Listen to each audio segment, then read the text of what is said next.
As a senior BBC Radio 2 announcer, may I say that the generosity of the great British public has never ceased to amaze me. Good evening. As a senior BBC Radio 2 announcer, may I say again that the generosity of the great British public has never ceased to amaze me. Good evening. As a desperate senior BBC Radio 2 announcer, is this microphone working? The truth is that the great British public is fed up with you begging for money each week with that tin mug of yours. They know that they're far more deserving causes than you. Oh. Introduce me. Right. Ladies and gentlemen, what was the name again? Jimmy Cricket. Thank you, madam. And there are few more deserving cases than Jimmy Cricket, star of Jimmy's Cricket Team.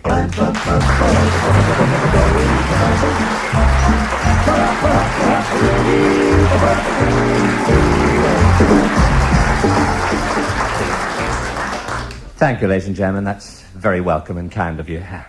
I've been away, folks. I've been learning a little bit of French. Well, I want to take my act around the world, and the other night I went to a restaurant and I ordered the complete meal in French. The waiter was surprised. It was a Chinese restaurant. I said, "What's the soup?" He said, you can have it all. Or mushroom. I said, "Pardon?" He said, "You can have a or mushroom." I said, "Why did you do an impression of a chicken?" He said, "I can't do a mushroom." And who should come through the door, ladies and gentlemen, but my old chum from school days. I used to play in the band with him. Well, I used to be in a marching band, but that was no good because they had me on the piano. And then I joined the brass band. I was on the triangle. Oh, it was lovely. I used to go, ting. I was heavily featured on big songs like, "What is this ting called love?" Anything you can do, I can do. And then one day, ladies and gentlemen, I left my triangle down on the chair and I accidentally sat on it. The bandmaster threw me out. He said I hit a bum note. And I was dreading telling my mommy and daddy, as I walked down that street. As I took the key and started to open the front door, I thought, what am I letting myself in for?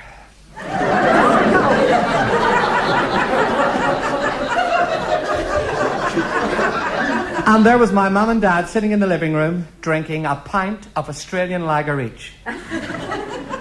I realised, folks, yeah, they were foster parents.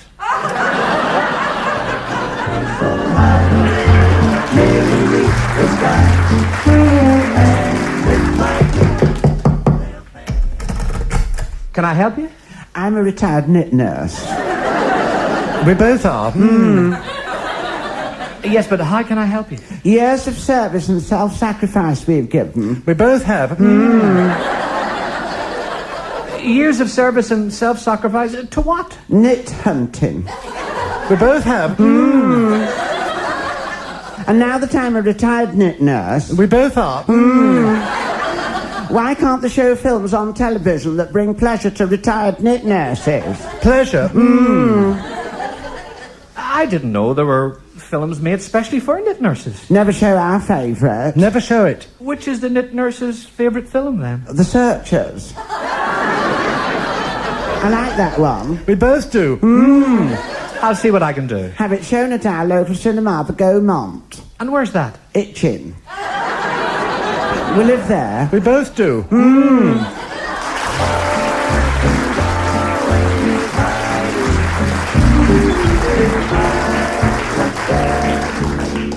Meanwhile, back at the Grange... Get off your bum! Back at the Grange, Sylvia had decided to leave. He didn't want to, but life was becoming unbearable. And I must warn you that if you are of a sensitive nature, don't listen to this next piece because it'll tear your heart out. I'm going for a cup of tea. I just can't listen to it.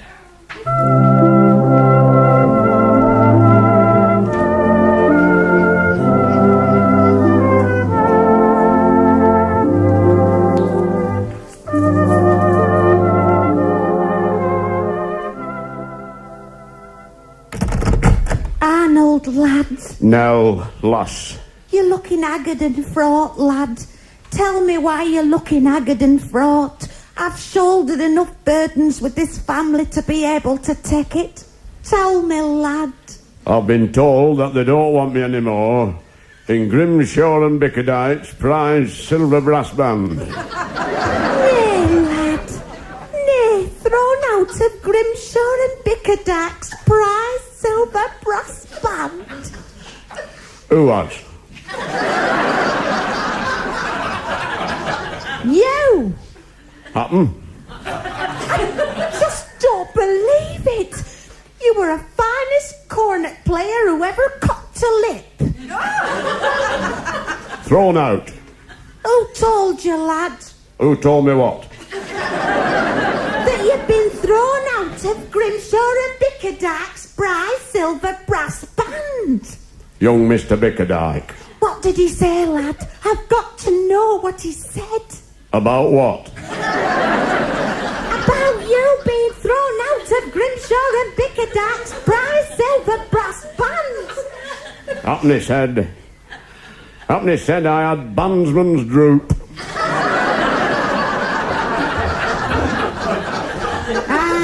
I had noticed. Who's taking your place, lad? Seth Epplethwaitethorpe. Seth Epplethwaitethorpe? Seth Epplethwaitethorpe couldn't blow his own nose. Happen me days as a bandsman are over now, lass. Arnold, lad, you've still got your pigeons. No, lass. I've tried playing a pigeon and I can't get a note out of it.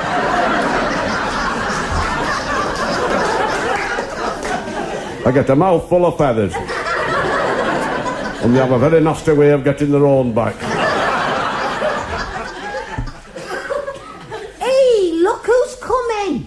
It's Charlie Farley and Eric Merrick. We heard, Arnold. Oh, it's a filthy business, Arnold. Happen. He's my man, and he's still got a good few blasts left in him yet. Not anymore, lass. We thought you might fancy a pint down at Bladder and Giblets. Happen a pint at the Bladder and Giblets will book you up, lad. You mean you haven't heard? Heard what? They've closed it down. Oh, they never close down Bladder and Giblet. They have. It's been bought.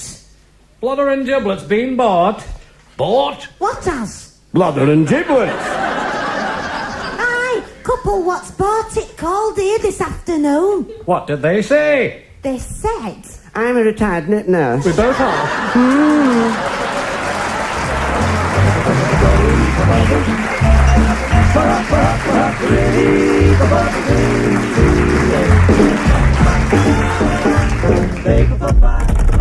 Hello, I'm a stupid man. Hello, stupid man. Do you think that this is a stupid question? It probably is because my head's full of Jolly Robins. What's the stupid question, stupid man? Well, what I'd like to know is, if we didn't have wardrobes, what would we put our suitcases on top of? I don't think that's a stupid question. This one is, where does our lap go when we stand up? That's one for the winner of Mastermind. Are you going to do something stupid now? Have a listen. See what you think. And now, for the benefit of those of you who may have missed episode 6 of our 4-part drama, let me tell you about last week. You may remember that last week Hester had to leave with all possible haste. Boring is this? Dead boring. Few would argue with that. Hester was beside herself, and the two of them left on a tandem. Nevertheless, one very important question still remained unanswered. How is it that when you get out of the bath and cut your toenails, you always find a piece in your slipper?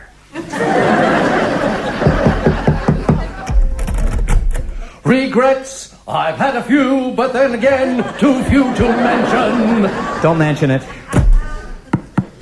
Oh, not again. I've called for the envelope. It'll be behind the clock with the 300 other envelopes. Let me see. Now, are you Help the Gorilla, Save an Eskimo, or Hands Off Our Coconuts? I'm not one of those. Of course, the WI, the Women's Institute. You donated a bench in the park to the old folks. It collapsed and two of them are in hospital. No, I'm not in the WI. I'm in the WA. I could have sworn you were WI. No, WA. Well, what's WA? A woman alone. Have you always been a woman alone? I had a husband once. What happened? What's happened? You could have shown it on Play School if it was still going. And it's all over? I was separated from my husband. Why? I had him by the throat. Oh. He said it was disgraceful, the money I was spending every week making myself look beautiful. The facials and the hairdos, the creams and the lotions and the potions and the massages, pushing things in and pulling things out so that I'd look like a nymph.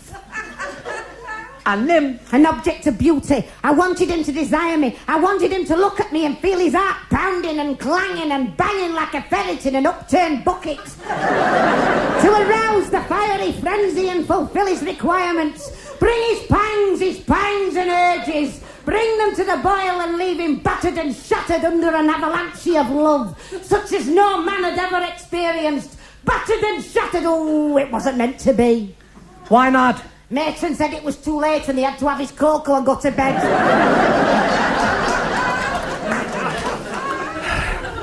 Well, that was a bit of a letdown.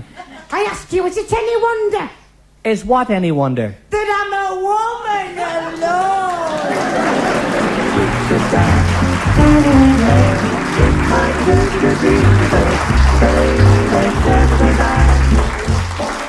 Meanwhile, back at the Grange... Get off your bum! Back at the Grange, the aged Dowager Marchioness was experiencing a slight problem. "It must be more than 50 years since I last played croquet," she said, as she tried to get her head out of the hoop. Meanwhile, there was also a slight problem in the guest bedroom. Good night, Wilfred. Good night, Veronica.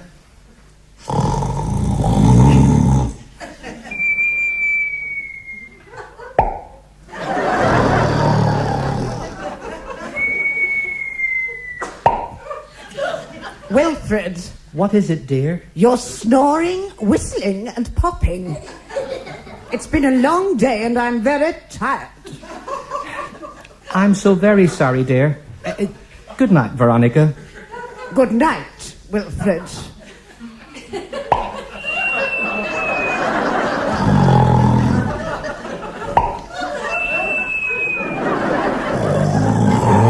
Wilfred, What is it now, Veronica? you're doing it backwards.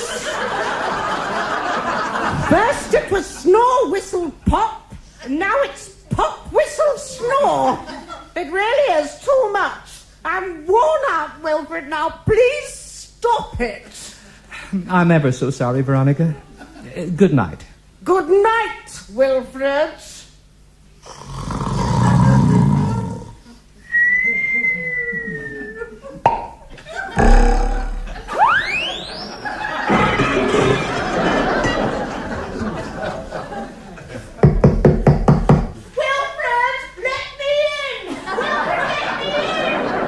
I'm asleep.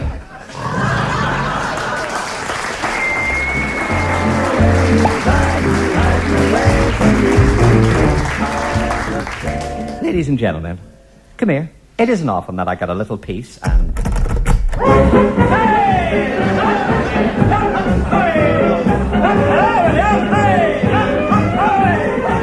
That's enough, hold it, that's enough, Uppin. Enough hopping. We're the Three Herberts. International acrobats extraordinaire, mate. Very extraordinaire. Yes. I'll say you are. I've never seen you do any acrobatics in all the years you've been barging in on this show.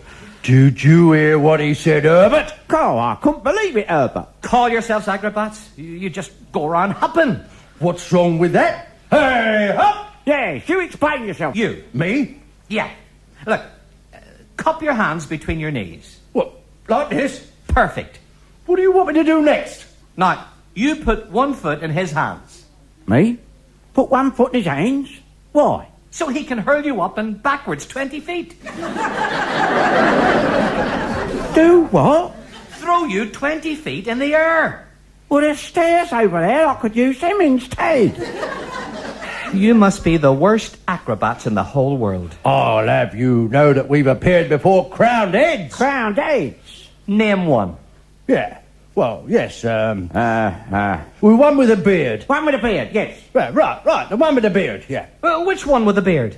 Victoria. Victoria? King Victoria. Yeah, little beard he had. Yes, God bless him. Victoria was a queen. Queen Victoria. Oh. Well, I was right then.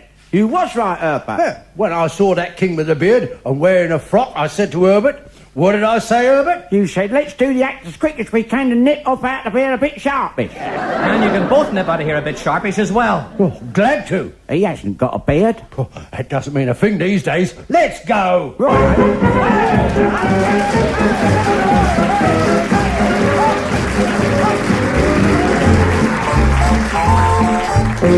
Meanwhile, back at the Grange, the aged Dowager Marchioness was in a state of some considerable distress over her lost youth. She'd looked everywhere for him. Lord Algie had invited Lady Marjorie into the greenhouse for a grapple. She agreed, thinking it was something like a Cox's orange pippin. She was in for a surprise, unlike this man whose life is full of surprises.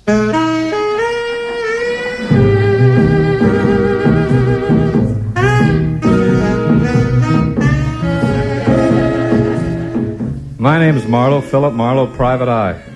My other eye's very flat. I can't get a peep out of it. I was hungry. I fancied a pizza, so I called in at Gino Pinelli Cavati's place. I was always made welcome by Gino Pinelli Cavati. Gino came over to my table. By the heck, lad, it's grand to see you. Sit yourself down, I'll fetch you one of me pizzas. Grand to see you, Mamma Mia and flipping heck. There's a lot of talk going around town about your new pizza, Gina. By the heck, it's the finest Italian pizza what I've ever made, and no mistake. Oh, solo mio. What's it made of? It's a pig's trotter pizza. A pig's foot trotter. I didn't fancy eating a pig's foot. If I didn't digest it properly, it could kick me to death from the inside. I was on my way back to the office when I saw him. And now the end is near, and so I face the final curtain. Look out! I fished him out of the river. He was in a bad way and needed mouth-to-mouth resuscitation. I looked at him and I didn't feel well. Here was a guy desperate for help and I couldn't give it to him. No, but I can. Are you a trained nurse? What's that got to do with it? I've got to help him. Why? Because I'm a woman alone. This is desperate. Mouth to mouth. Here we come. She went to work on him. Boy, did that dame go to work on him.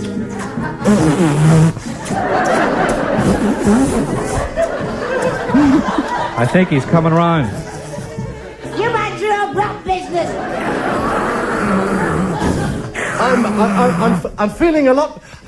Shut it, you're exhausted.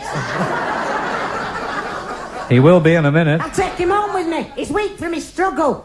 He's not weak. I haven't got him home yet. And you're not going to. Why have you jumped in the river? I'll make a living out of this. What a day. If I thought my troubles were over, I had another thing coming. When I got back to my office, there were two middle-aged dames waiting for me. And I knew when they spoke that I'd walked right into trouble. I'm a retired knit nurse. We both are. And my name's Marlowe, Philip Marlowe, Private Eye. I retired just before you got here.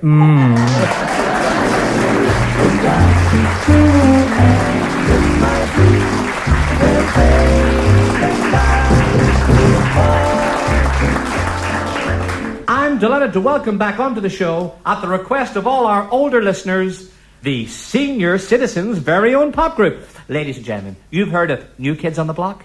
Please welcome Old Cocks on the Snuff.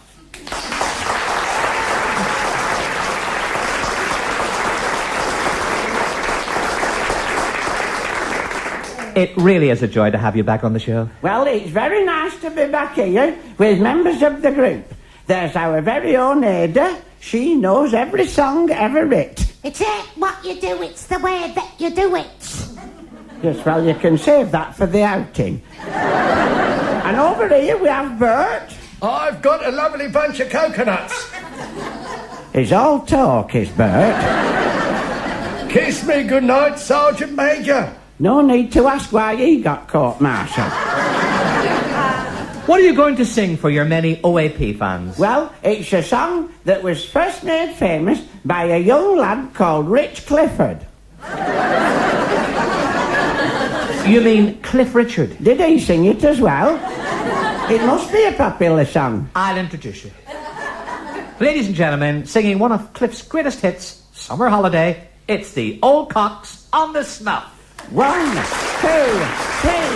4. 5, 6, 7, 8. 9, 10, 11. Will you give over? I'm counting us into the song. 1, 2, 3, go.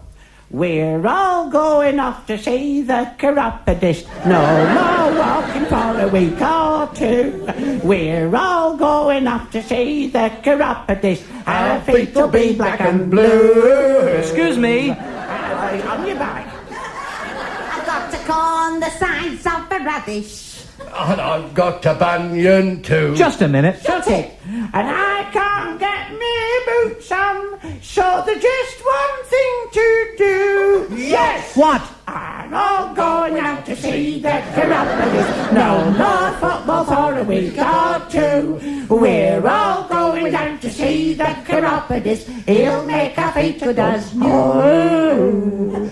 Make our feet good as new. Mummy!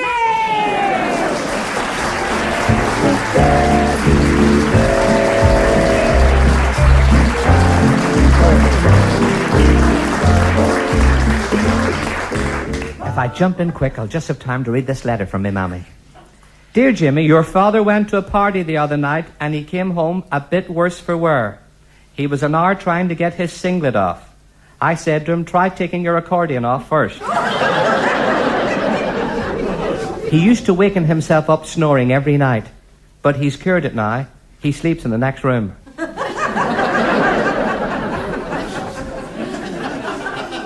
He went to the doctor, and the doctor told him to drink a hot glass of orange after a hot bath. That was 3 weeks ago, and he's still drinking the hot bath.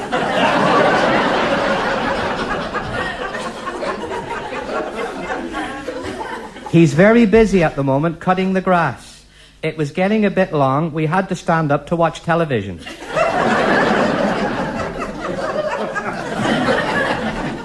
We watched Sky last night. The landlord said he'll mend the hole in the roof next week. At long last, we've managed to get rid of that creak that used to drive us mad on the stairs. He's gone back to Athens. It's not all bad news, son.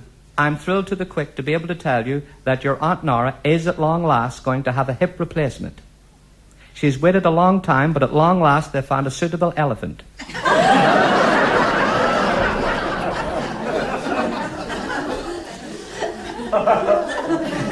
She can't manage the stairs to get to bed at night, and the sooner she gets her new hip, the better, because she could have a nasty accident climbing up that drain pipe.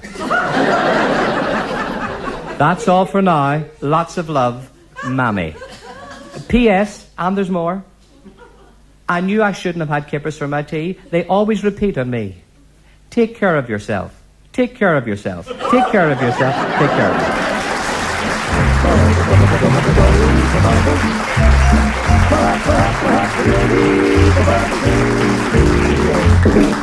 To introduce them would be an insult to the most loved and respected husband and wife singing duo in the world of musical comedy. Yes, you know who I'm referring to, folks. It's Daphne and Cyril Billington.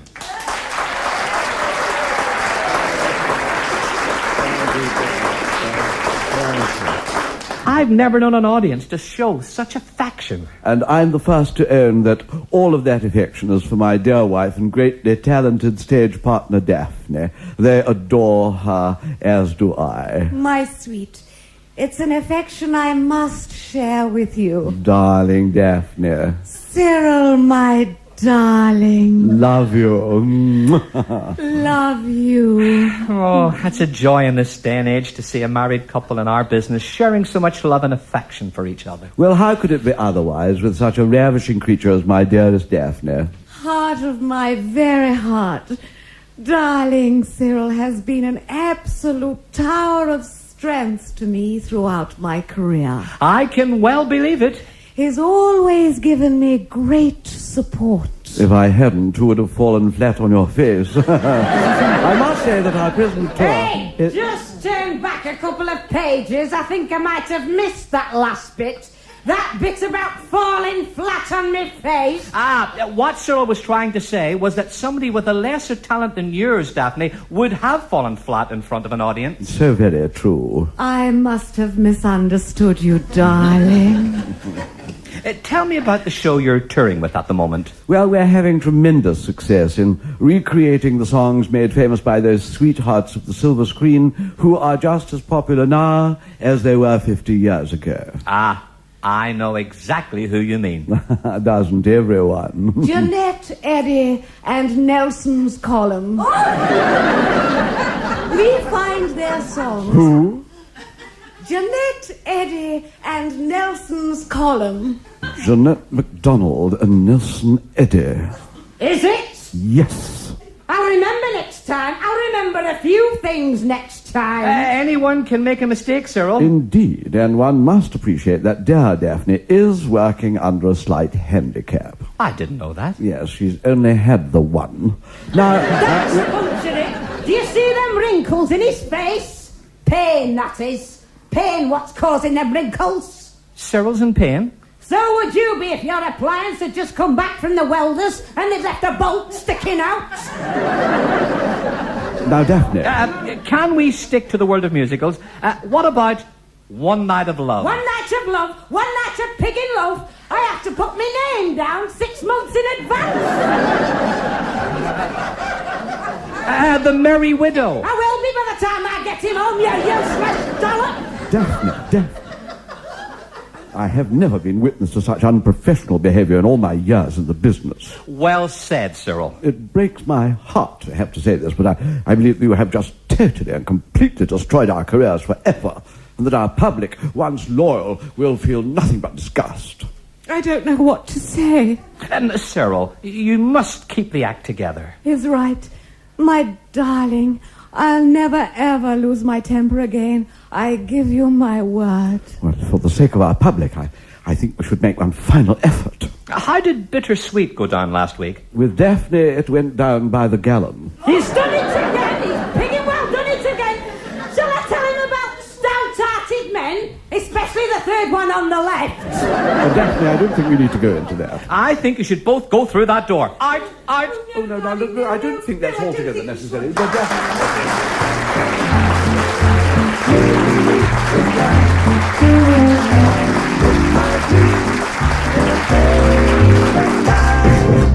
times, I'm sure you knew. Then I bit off more than I could chew. God bless you, Governor, you're a tough. Never mind busking. Read the credits. Credits? Oh, right. That was, what was it? Jimmy's cricket team. Oh, were you in it? Of course I was in it. Good Lord. And it was good? Blige me. That was Jimmy's cricket team, starring Jimmy Cricket, with Bill Pertwee, Peter Goodright, and Noreen Kershaw. The script was written by Eddie Braben, and Jimmy's cricket team was an independent production for Radio 2 by Mike Craig Enterprises. But through it all, when there was doubt, I ate it up and spat it out. Get off your bum! Funk kill.